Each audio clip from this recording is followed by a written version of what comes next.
Assalamualaikum warahmatullahi wabarakatuh. Perkenalkan, saya Muhammad Guntur Saputra dengan NPM 2113013, Program Studi Akuntansi, Fakultas Ekonomi dan Bisnis, Universitas Batu Raja. Pada mata kuliah Pendidikan Pancasila, saya akan sedikit berbagi atau sharing mengenai materi Pancasila sebagai sistem etika. Sebelumnya, apa itu etika? Secara etimologi, etika berasal dari bahasa Yunani, yaitu ethos, yang berarti watak, adat, ataupun kesusilaan. Jadi, etika adalah ilmu yang membahas tentang bagaimana dan mengapa kita mengikuti suatu ajaran tertentu atau bagaimana kita bersikap dan bertanggung jawab dengan berbagai ajaran moral. Aliran-aliran etika. Ada 3 aliran atau teori tentang etika. Yang pertama, etika deontologi, yang kedua, etika teleologi, dan yang ketiga, etika keutamaan. Kita bahas dulu yang pertama, yaitu etika deontologi.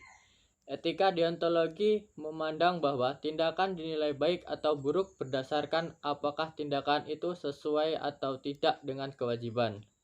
Etika deontologi tidak mempersoalkan akibat dari tindakan tersebut baik atau buruk.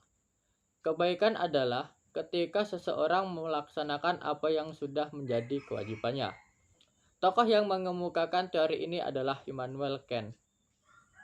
Etika deontologi menekankan bahwa kebijakan atau tindakan harus didasari oleh motivasi dan kemauan baik dari dalam diri, tanpa mengharapkan pamrih apapun dari tindakan yang dilakukan. Ukuran kebaikan dalam etika deontologi adalah kewajiban, kemauan baik, kerja keras, dan otonomi bebas. Selanjutnya, etika teleologi. Pandangan etika teleologi berkebalikan dengan etika deontologi, yaitu bahwa baik buruk suatu tindakan dilihat berdasarkan tujuan atau akibat dari perbuatan itu. Etika teleologi bersifat situasional, yaitu memilih mana yang membawa akibat baik meskipun harus melanggar kewajiban nilai norma yang lain. Persoalan yang kemudian muncul adalah akibat yang baik itu baik menurut siapa? Apakah baik menurut pelaku atau menurut orang lain? Atas pertanyaan ini, etika teleologi dapat digolongkan menjadi 2. Yang pertama, egoisme etis. Memandang bahwa tindakan yang baik adalah tindakan yang bersifat baik untuk pelakunya.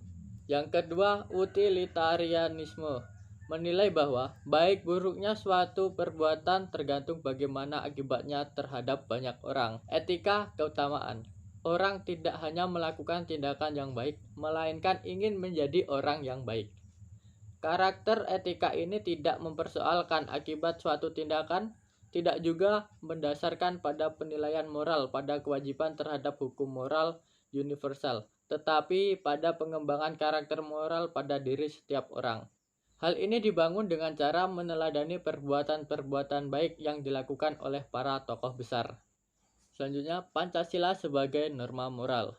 Norma moral merupakan ajaran-ajaran, wejangan-wejangan, atau patokan-patokan, kumpulan peraturan baik lisan maupun tertulis tentang bagaimana manusia harus hidup dan bertindak agar menjadi manusia yang baik. Pancasila telah dijabarkan dalam suatu norma moralitas, sehingga Pancasila merupakan sistem etika dalam bermasyarakat, berbangsa, dan bernegara Indonesia. Pancasila sebagai norma hukum. Norma hukum yaitu suatu sistem perundang-undangan yang berlaku di suatu negara. Dalam pengertian ini, Pancasila merupakan sumber dari segala sumber hukum di negara Indonesia. Contoh realitas nilai dalam Pancasila. Nilai ketuhanan akan menghasilkan nilai spiritualis, ketaatan, dan toleransi. Nilai-nilai kemanusiaan menghasilkan nilai kesusilaan, tolong-menolong, penghargaan, penghormatan, kerjasama, dan lain-lain. Nilai persatuan menghasilkan nilai cinta tanah air, pengorbanan, dan lain-lain. Nilai kerakyatan menghasilkan nilai menghargai perbedaan, kesetaraan, dan lain-lain. Nilai keadilan menghasilkan nilai kepedulian, kesejajaran ekonomi, kemajuan bersama. Pancasila sebagai solusi persoalan bangsa dan negara. Moralitas memegang kunci sangat penting dalam mengatasi krisis. Kalau krisis moral sebagai hulu dari semua masalah, maka melalui moralitas pula krisis dapat diatasi. Moralitas individu lebih merupakan kesadaran tentang prinsip baik yang bersifat ke dalam tatanan dalam diri manusia yang mempengaruhi cara berpikir dan bertindak. Moralitas individu ini terakumulasi menjadi moralitas sosial, sehingga akan tampak perbedaan antara masyarakat yang bermoral tinggi dan rendah. Istilah moralitas mondial adalah moralitas yang bersifat universal, yang berlaku dimanapun dan kapanpun. Moralitas yang terkait dengan keadilan, kemanusiaan, kemerdekaan, dan sebagainya. Jadi, kita sebagai generasi muda penerus bangsa Indonesia, kita harus menerapkan nilai-nilai yang terkandung dalam Pancasila dalam kegiatan sehari-hari. Mungkin ini saja materi yang dapat saya sampaikan. Apabila terdapat kesalahan, saya mohon maaf. Wassalamualaikum warahmatullahi wabarakatuh.